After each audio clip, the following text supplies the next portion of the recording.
Stranded, sick, and under threat, ICE agents are paying the price for a judge's decision. Like, make this judge have to go over to Djibouti and go check out what he's forcing these ICE agents to do so that he can go feel good about himself at cocktail parties in frickin' Boston. And here's how the bromance between Donald Trump and Elon Musk started. Elon Musk said today, I love Donald Trump as much as a straight man can love another man. What does the First Lady think about that? Oh, I think she'll be okay with it.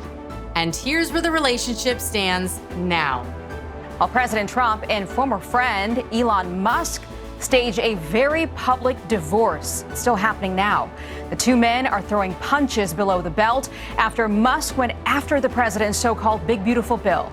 Donald Trump-Elon Musk relationship has so disintegrated that Musk is now accusing Trump of being in the Epstein files, though he has provided no proof of that. Welcome to the Kerri Lane Show. I'm Kerri Lane. So what happens when two of America's fiercest champions go to war? Well, a bromance quickly turns into a battlefield. Elon Musk fired off a nuclear statement reading, quote, "Time to drop the really big bomb. Donald Trump is in the Epstein files." Now, this post has the Democrats walking right into a trap because they are now demanding the release of the Epstein files, and they clearly have not done their homework. Jeffrey Epstein's lawyer took to X last night, writing, quote, "I was hired to lead Jeffrey Epstein's defense as his criminal lawyer for 9 days before he died. He sought my advice for months before. I can say authoritatively, unequivocally, and definitively that he had no information to hurt President Trump. I specifically asked him." I also have this statement from a lawyer representing an Epstein victim that said this about Trump during an interview, quote, "The only thing I can say about President Trump is that he is the only person who in 2009, when I served a lot of subpoenas, he is the only person who picked up the phone and said, 'Let's just talk. I'll give you as much time as you want, and I'll tell you what you need to know.' Edwards said Trump was very helpful in the information he gave and gave no indication whatsoever that he was involved in anything." Now, for those of you following the Epstein case closely, you probably know Pam Bondi. She released a redacted batch of Jeffrey Epstein's files in February, including flight logs confirming Donald Trump's name. These logs show Trump flew on Epstein's private jet 7 times between 1993 and 97, often with family members, though no evidence links him to Epstein's criminal activities. Around 2007, Trump banned Epstein from Mar-a-Lago after Epstein allegedly made unwanted advances toward a club member's teenage daughter. This reporting has been confirmed by membership records and witness accounts. Now, Democrats, you are playing 3D chess with the chess master. Think carefully before your next move, because you already tried to imprison Trump for 700 years. You tried to dismantle his business, impeach him twice, censor him, and erase him from the ballot. And now we're supposed to believe you sat on Epstein list info the whole time? If Trump's name was on it, the only reason Biden and Harris didn't use it is because it would blow back harder on Democrats. So I call checkmate. Here's another ridiculous suggestion by the left that will never happen. What do the Democrats do with someone like Elon Musk, given how powerful he is? Or do they try to recruit him back into the fold? Because, again, that money, with our campaign finance laws, which I think are broken and should be amended, that money really matters. Democrats have to be a big tent party. That means taking in disaffected Republicans. And the way we do that is by bringing in people like Elon Musk and anyone else who would be open to the idea of competent government. So you'd take him back? I would take him back, and I would take anyone else of good conscience who wants to do right by the American people. You think he's coming back? After you burned his business down, dragged his name through the mud, and called him a Nazi? I don't care how upset he is with President Trump. He is not coming back to the Democrat Party. I mean, at this point, I do feel a little bad for the left. They must be confused at this point, right? I mean, they can't decide whether to keep torching Teslas or start building Elon Musk a statue. The left is also trying to figure out who conservatives are siding with. Who gets you in the divorce, Trump or Elon? Let me just tell you what every Republican is doing. I have here's where we are today. We're literally, heads are in the garbage can right now. That's the state of everybody I know at the moment. Not going to lie, it's an ugly day. You hate it when your friends are fighting. I continue to believe that their partnership last year saved America. And I also continue to believe their goals are not mutually exclusive. Trump needs to pass his agenda, which this bill is his agenda. It's what he ran on. Elon wants to save America from going bankrupt, which they can also do if the Republicans in Congress and everybody works together. The Republican Party wins when Trump and Musk align. So if they reconcile, I say it's game over for the left. Let's see where things stand with their relationship now. As of now, we're told the White House said the president has no plans to speak with Elon Musk, and he is the president. Elon Musk is not.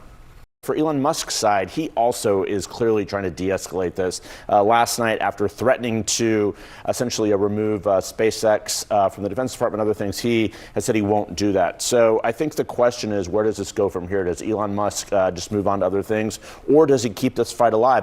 Now, Elon Musk appears to be a little more open to mending relationships because he also commented on Bill Ackman's post that reads, quote, "I support Donald Trump and Elon Musk, and they should make peace for the benefit of our great country. We are much stronger together than apart." Elon responded to that with, "You're not wrong." I'm going to continue to watch this for any new developments. Let's turn now, though, to immigration enforcement because nearly a dozen ICE agents are sick and stranded in a metal shipping container in the East African country of Djibouti.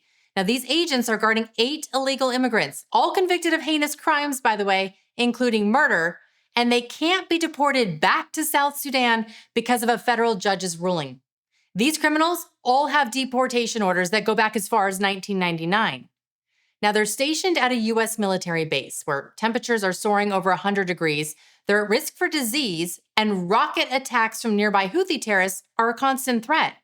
Both agents and the criminals they're guarding have reportedly come down with a dangerous bacterial respiratory infection and are at risk of malaria. Congressman Chip Roy is not happy.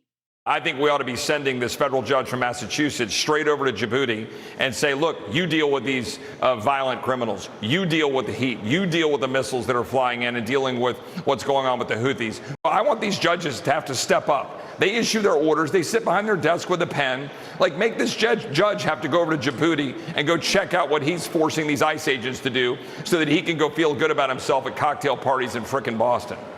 I agree. I mean, if we could somehow force judges to personally experience the consequences of their decisions, my guess is we would have very different rulings. Now, as for the ICE agents that are here in the U.S., they are really starting to crank up their arrest numbers. They actually broke their single-day arrest records of illegal immigrants on back-to-back days this week, exceeding more than 2,000 arrests on both Tuesday and Wednesday. Yet in cities like Boston, they're being vilified. I don't know of any police department that routinely wears masks. We know that there are other groups that routinely wear masks. NSC 131 routinely wears masks. What I said is that Boston Police and no police department that I know of at the local level routinely wears masks. Hakeem Jeffries cranked the rhetoric up even farther. Every single ICE agent who's engaged in this aggressive overreach and are trying to hide their identities from the American people will be unsuccessful in doing that. This is America. This is not the Soviet Union. And every single one of them, no matter what it takes, no matter how long it takes, will of course be identified. This is how the left truly feels about our law enforcement. They only want to defend them if the calendar reads January 6th. But when ICE agents face real-world threats from cartels, terrorists, and convicted killers, their safety becomes secondary to politics. Speaker Johnson had this to say. You're okay with these agents sort of not identifying themselves when they're arresting migrants? Why? So that they can target them? So they can put their names and faces online and dox them? That's what these activists do. And let's not forget that these leaders calling for the removal of masks, regardless of the protection they're providing, are the same politicians who forced your kids to mask up for years.